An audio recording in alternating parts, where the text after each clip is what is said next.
Hello and welcome to the Daily Dialogues. This is going to be the first Daily Dialogue of year 2023, and we are really delighted to have with us Sandipan Ghosh. Sandipan is a dairy industry veteran and has worked with companies like Lactalis and Milk Mantra. And we are really excited to understand from him the perspective about the eastern part of the India and how does dairy works there. So Sandipan, welcome to the dialogue. Thank you very much, Prashant. It's my honor and privilege to engage ourselves in this very experiential dialogues on dairy in India. And actually, we find ourselves privileged to have you join us. Sandipan, a lot of our audience do know that like you have worked with Lactalis and Milk Mantra, but we would like to know where do you come from, where did you grow up, and how did you come to the dairy sector?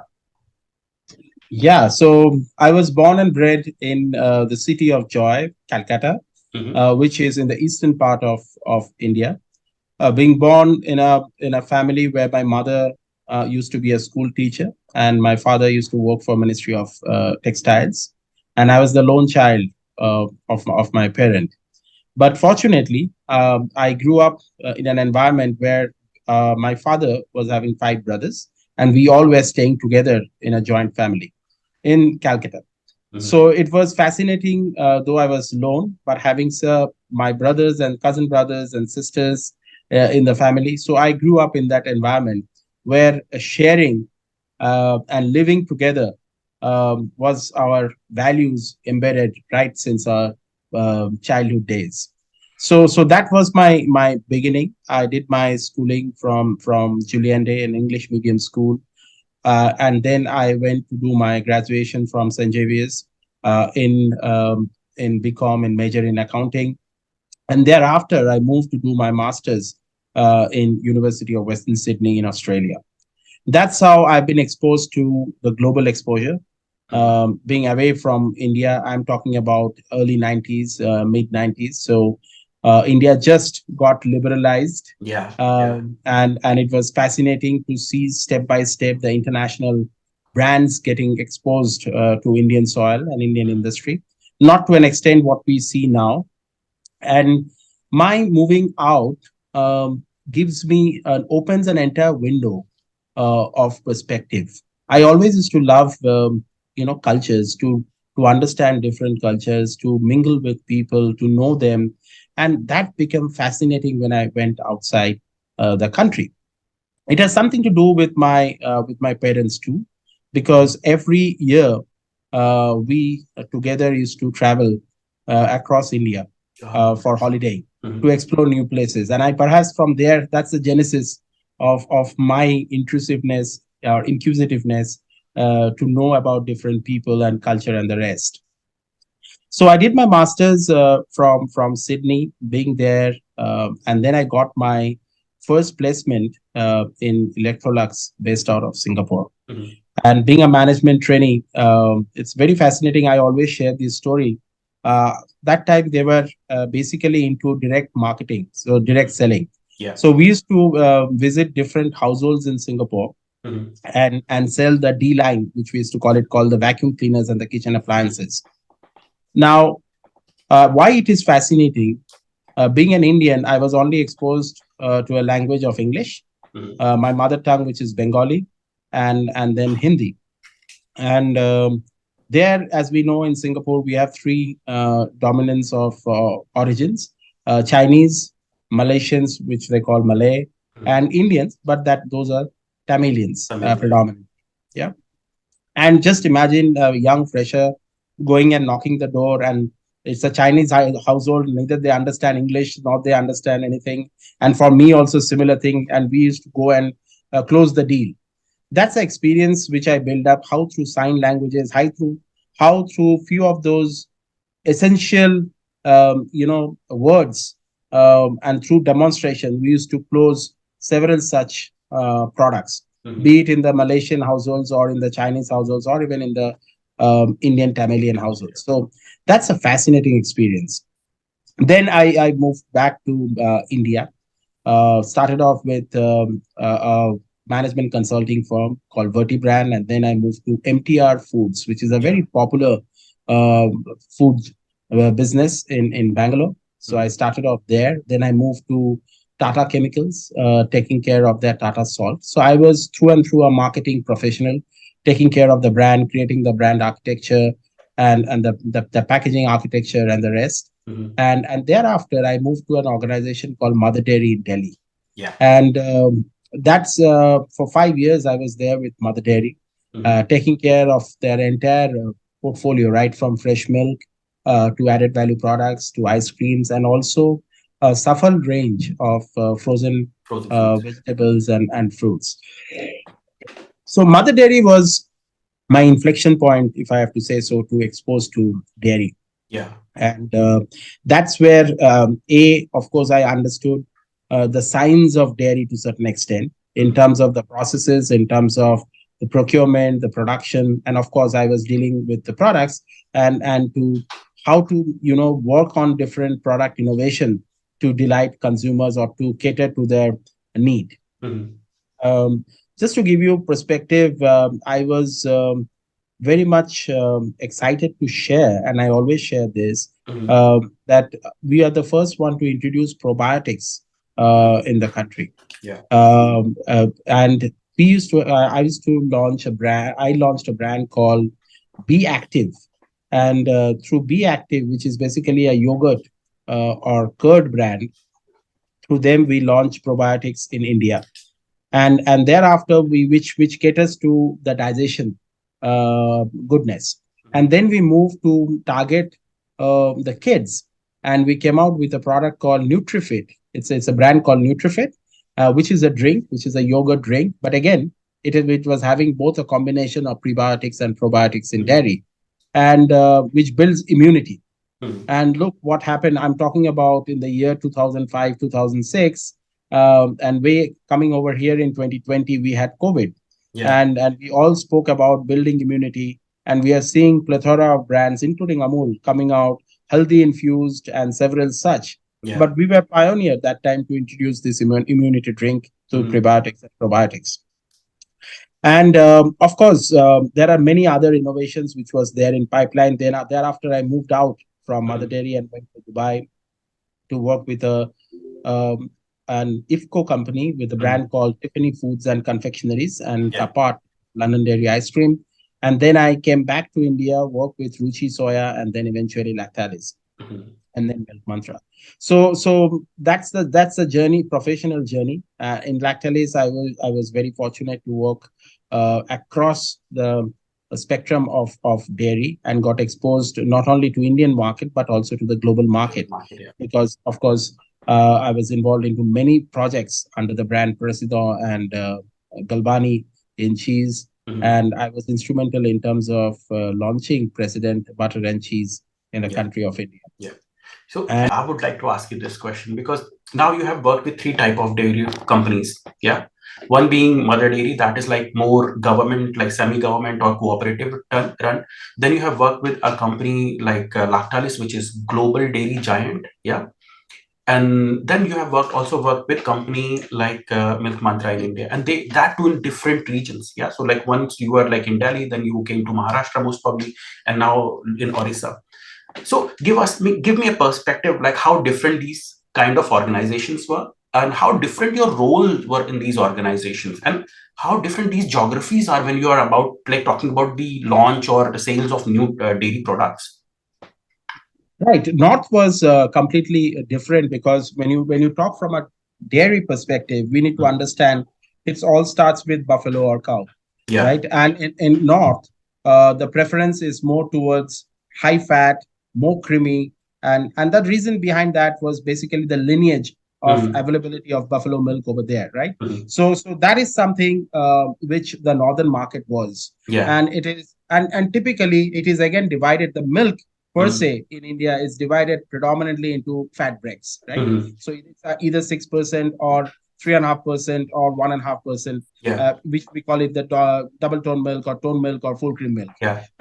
But then there are these added value products, like for Mhm. example, I still remember in Mother Dairy, as I talked about, probiotics was Mhm. an innovation at that particular point Mhm. in time, and then we came out with cheese. Mhm. And cheese that time was at its very inception stage, because we are a butter loving nation Yeah. and everyone knows about butter. but we came out with cheese on those years. We were not the first one, but we introduced that in a big way in the northern markets. And then ice creams. Now again, in ice cream, it's not about the party packs or the takeaways. It's all Mm. about innovation which happens in the cone, in the indulge section, what we call it, Yeah, which is indulgence. Yeah. the cones and the bars and the lick lollies, and how one represents over there, targeting the local audience. So that's how predominantly the northern market it Mm. is. However, there are two, I must say that two disruptions which we have done it. We figured out that the consumers up north also enjoys and indulge in ice cream even during winters, Mm. even during December. But Yeah. the availability of ice cream was not that much, thinking that it's a seasonal skew. Seasonal. Yeah. And that's what we disrupted. We have changed, and we went aggressive in terms of our distribution, penetration, marketing, to ensure that consumers are exposed, and ice creams are available at their arm's length.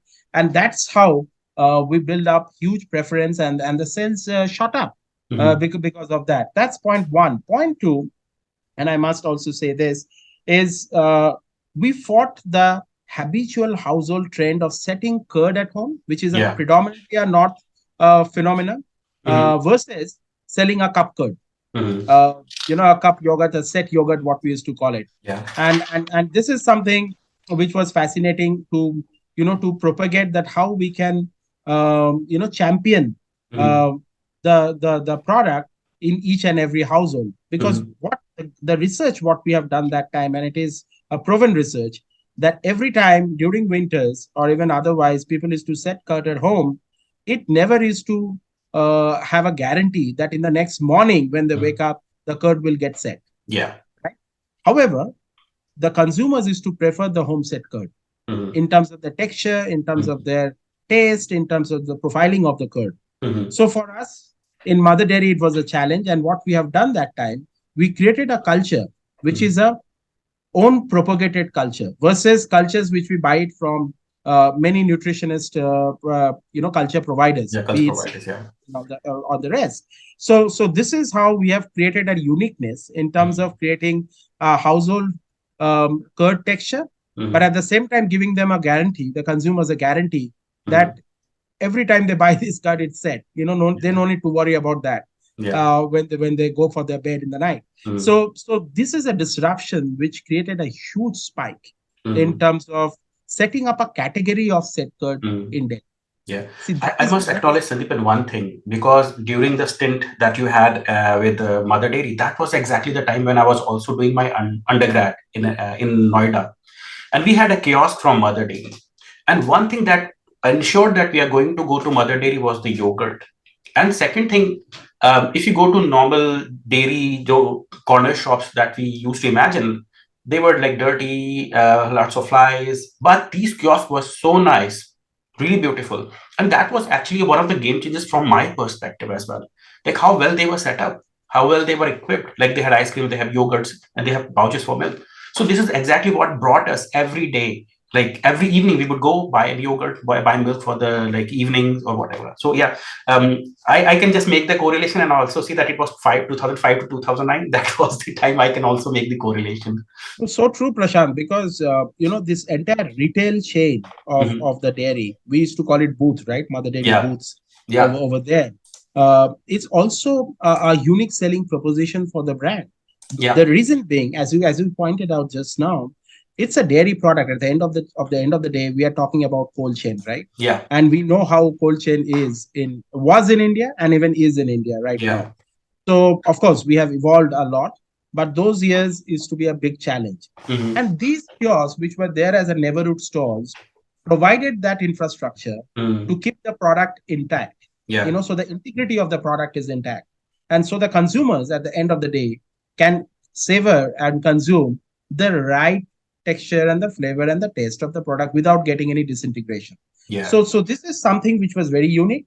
Mm. Another unique to those retail points was the loose milk, the Mm. ATM milk, where you Yeah. used to have a token milk, where you used to put a Mm. token, and then you can get in a container, the milk which you can carry. Hmm. And as you know, in North, it is a It's a huge phenomena of people coming out of their home for morning walks.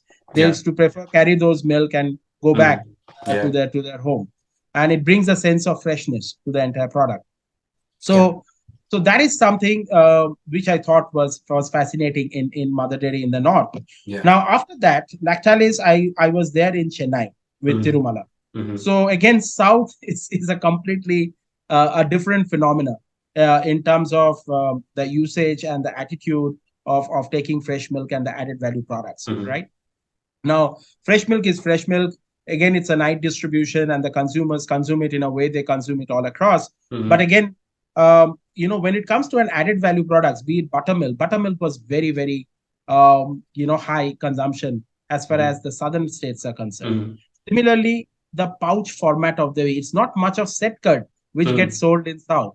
The Mm-hmm. South market is predominantly the pouch doi, which is thick, but again, that is something which they mix with the rice as a usage habit, and Yeah. they have it and they consume it. So it has to be not so watery, but Mm-hmm. it's to be little thicker in texture, and that's how we innovated the curd over Mm-hmm. there.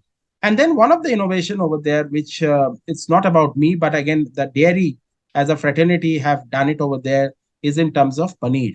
Mm-hmm. Because north and west, you will see there is a very cottage cheese, high on cottage cheese consumed Yeah. states. Primarily the reason of the vegetarian population and the rest. In down south, it is not that much of a Mm-hmm. paneer state, but now the game has changed, Yeah. and there are organizations who have taken the first mover advantage, and they really created a market for paneer down south. Mm-hmm. So that's another game changer over there. Game changing techniques in South, even in terms of procurement, is very, very evolved. I must Mm-hmm. say it's very evolved. The kind of technology adoption, the southern companies, the private players, even the state cooperatives, to a certain extent, they are adopting is phenomenal over there. And then the rest of the products, be it the flavored milk or any other products or ghee, Mm-hmm. the adoption of that is pretty high down south. Mm-hmm. So that is how the southern markets, which is a predominantly a consumer driven market. Mm-hmm. North, again, it's a consumer driven market. But west, when I come and when I work with Prabhat with Lactalis again, it is purely, as we know, Maharashtra is predominantly a powder and a butter. It's a fat market. Yeah. Apart from its own consumer demand, but I think they cater almost 60 to 70% of the Indian Indian demand, demand. Yeah. Yeah. Indian demand with respect to cow-based, Mm-hmm. the products, Mm-hmm. especially the skim milk powder or the whole milk powder, or maybe the butter and the fat and the cheese.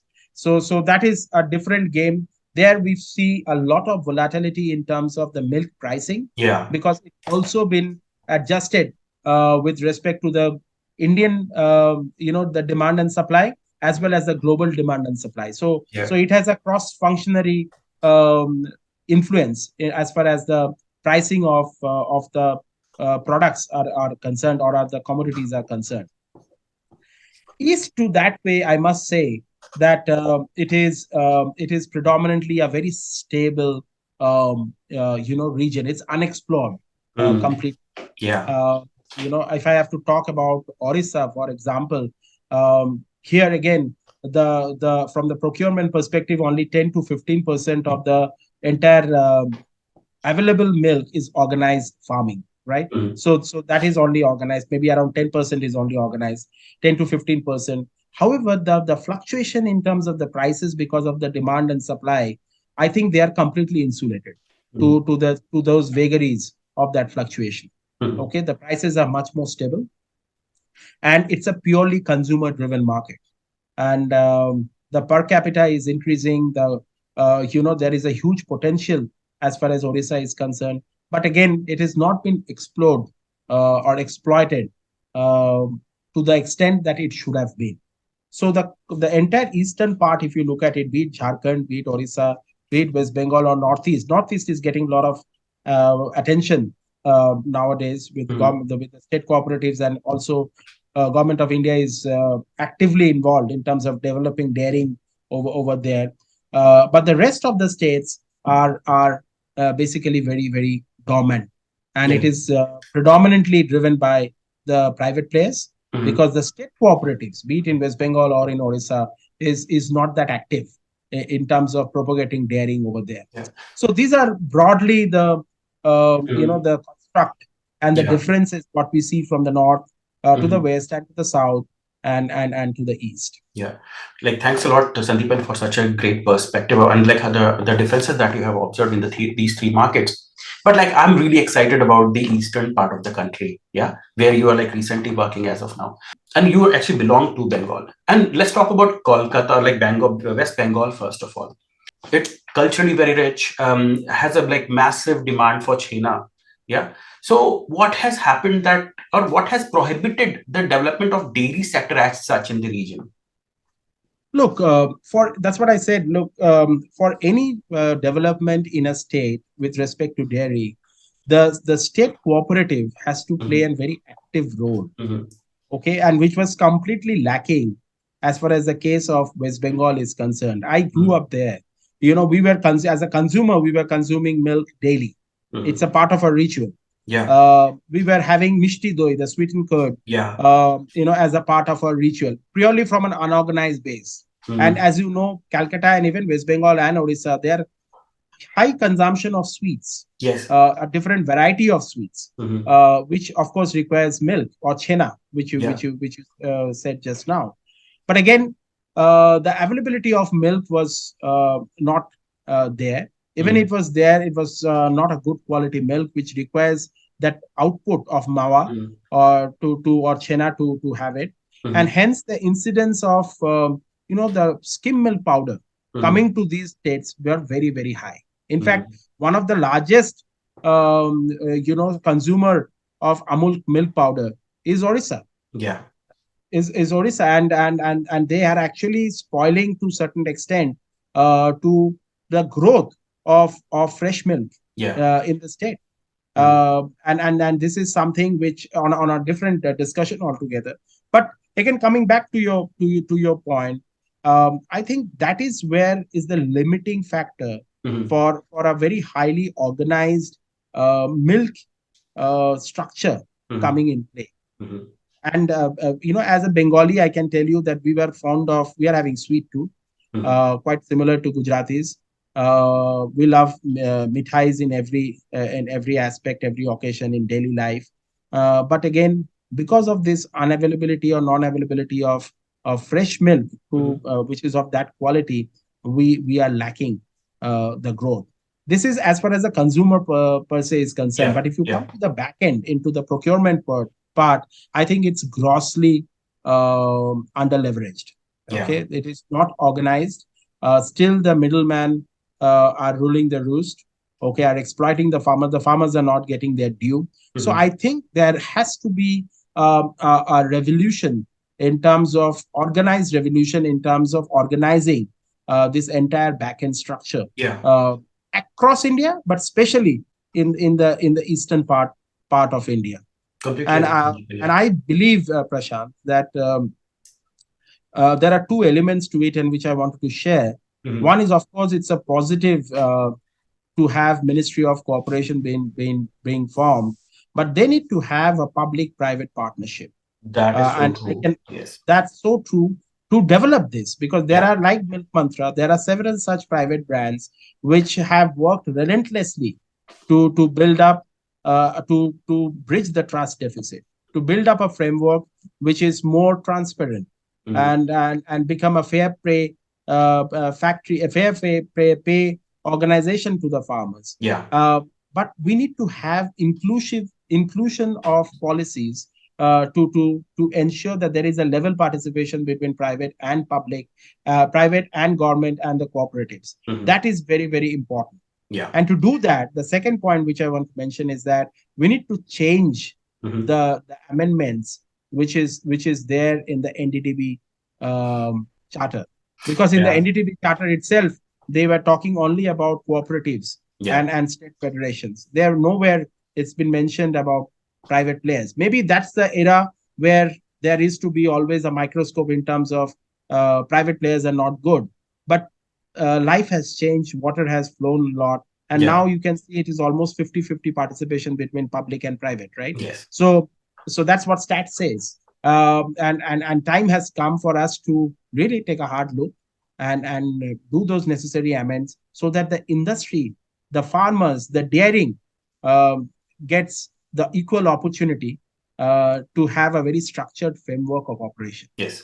And then only we will see a lot of participation, even the second gen participation in the dairy agriculture. Yeah. And that is very required, or very Yeah. much required at this particular point in time, and as we go forward. I think like Sandipan, you were just spot on. Like you have just mentioned what is the bottleneck of the Indian dairy sector as of now. So what has been my observation? So whatever has worked in the past has worked in the past, is not going to work now. That is one thing. Secondly, when we talk about the dairy development policies, they are designed as umbrella policies, like be it like west, east, north, south. But all these regions are so very different. We also Absolutely. need to observe that the western regions are predominantly surplus, milk surplus, be it in form of powder or whatever, ghee, and that is being transported to the eastern parts. This is what you also mentioned. But one thing that you also mentioned is so true, because this is what I have observed in eastern Uttar Pradesh. When companies, they come, they procure milk and they do not pay the dues to the farmer. This is where they are breaking the farmer sentiment to ensure that they are producing more.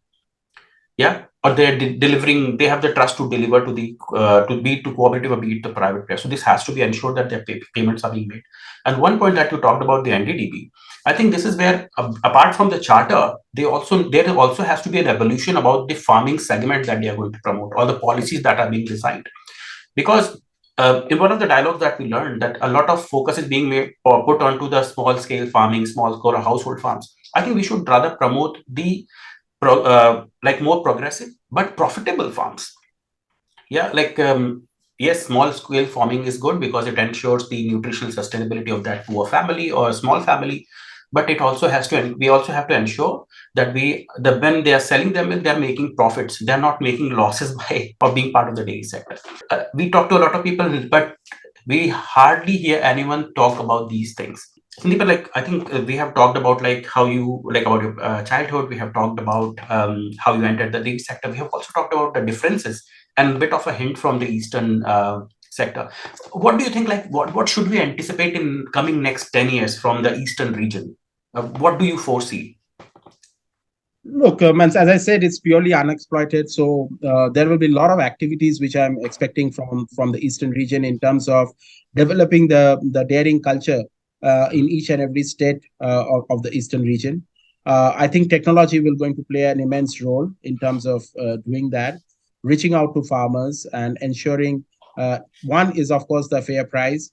B, in terms of doing a technological adoption with respect to, that can fair price can only happen when you ensure that there is a direct payment to farmers from the producers, from the processors, right? So I think technology will play an immense role in terms of getting this to act as an enabler and an infrastructure to get that done.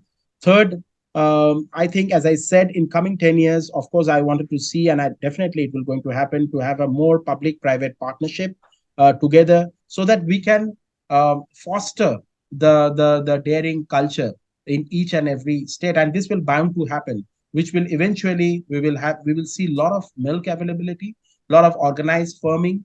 The world is moving towards, India is slowly catching up towards more of organic and ethnic and artisanal products. There is a preference towards that, so we will see that a lot of development happening on those fields. And I think both a combination of a fintech and agri-tech coming together, joining hands along with the bigger private players and the state cooperatives will eventually ensure that the eastern sector is more organized, and people, most of the brands, most of the companies should invest over here to ensure that we have abundance of milk which can feed the country in every possible form. I had this question because you were talked about the direct marketing. How has marketing changed over the years, and like is there any difference in marketing in north, west, south, and now the east that you're working in?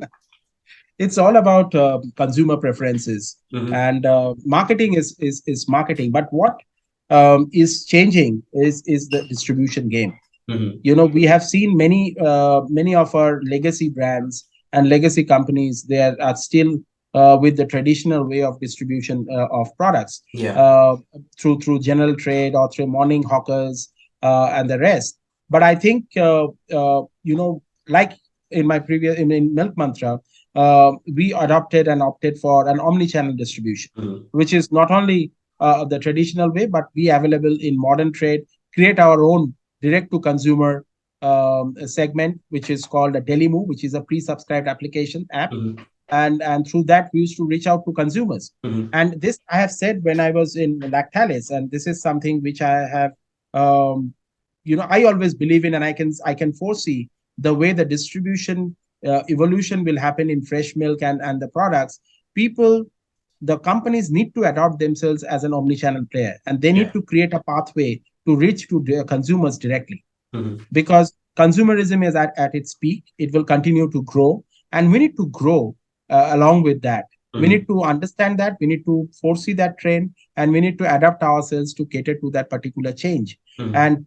And the companies and the organizations who are foreseeing or are the front runners in terms of addressing this D2C segment Mhm. will definitely going to have an edge Mhm. versus that. Look, for example, we have Country Delight, which is purely playing on a D2C platform. There are many other different players, right? And now the legacy brands are also, we have seen Milky Mist down south. Mhm. Many other brands like Milk Mantra is another brand which opted for an omni-channel. So there are many legacy brands which are now getting into that. And that will be the future. That will be the future as we progress, because consumers uh, want to have a handle on their products. They need to understand what they are consuming, and especially in dairy, because they know it is addressing their nutrition gap, right? Mhm. Nutrition fulfillment. So they wanted to understand what product they are consuming. They want to understand what is going in, and what level of freshness they are getting in at their household. And more companies, the legacy companies and the rest, are reaching out to them directly. They will have a better transparency, visibility, Mhm. um, and that will create an edge Yeah. as we move forward. Yeah. Yeah. So, Sandeepan, I think like we are also coming to the almost to the conclusion of the dialogue. I would like to ask you one question that what advice you would have given to your younger self when you were coming fresh out of college? See, I think what the advice which I should give it to myself was not to look into the glam side of the FMCG, the so-called FMCG space. Mhm. And when we were coming out, we were freshers, we were marketing grad, so we were always crazy about building brands, and then we immediately see what Levers are doing, or Nestle's of the world are doing, or the rest, or Procter and Gamble are doing, or the personal care and the rest, or the automobile sector and the rest. But I think I must say that open up, Mhm. widen your horizon, and take a wider look. When you widen your lens, you will see that there are these sunshine industries like dairy, for example, Mhm. uh, which is here to create a change Mhm. in people's life, Mhm. because of the nutritional impact it Mhm. creates from the consumption perspective. And at the same time, it creates a huge social impact Mhm. from by enabling the farmers, Mhm. in the villages for their livelihood. Mhm. So the purpose, I should, which I lack, perhaps, my Mhm. younger self, is to first define what is the purpose Yeah. of I think that's the start point. And if one is absolutely clear about its purpose, I Mhm. think then the rest of the things will step by step fall in place, Mhm. depending on the interest one Mhm. one should have in the discipline. Yeah, thank you. And one piece of advice that you would like to give to the dairy industry in India as of now. I think we need to be more inclusive in Mhm. terms of our approach. Mhm. It's not only gone are the days when we only spoke about cooperatives or state cooperatives or state federations. There are a significant contribution coming from top private players, Mhm. and the smaller private regional private players, and who wanted to create a change, and Mhm. they are doing a phenomenal job in their own states, in their own pockets. Look out, step out, look at them, and trying to create an infrastructure, trying to create a pathway, a runway where you can bring in everyone together. We are talking about championing the cause of dairy in the country. So let's unbracket the public and the state federation, the cooperatives, and bring in each and every player who are associated to it, who wants to create that change, who are a part of that change, and make ensure that India, obviously, we are one of the largest producer of milk in the country, but and we are contributing almost 23% of the global population. How we can make it to 40 and 50? Yeah. Okay, and that's in terms of production, in terms of not only exporting, but also we are one of the biggest consumer of milk and milk products. So how we can bring in more organized way of dairying in the country, that will create a much more positive resonance to the consumers, to the farmers, to the entire supply chain management, and ensuring that we champion uh, the cause of dairy across the globe through India. Awesome, Sandeepan, championing the cause of dairy. With this, I would like to thank you for the time that you gave us, and I'm pretty convinced that we have a lot of valuable points, not for just for the young audience that is going to watch this discussion, but also for the prominent dairy players, and also some messages for our policymakers as well. So, thank you, thanks a lot for giving us time, and we really hope to have this kind of a dialogue again, maybe after 6 months, and just like to see with your newer perspective that you will gain in the coming days, how you see the dairy sector and what kind of developments are happening there as well. Thanks a lot. Thank you, Prashant. It's my privilege again to be a part of it.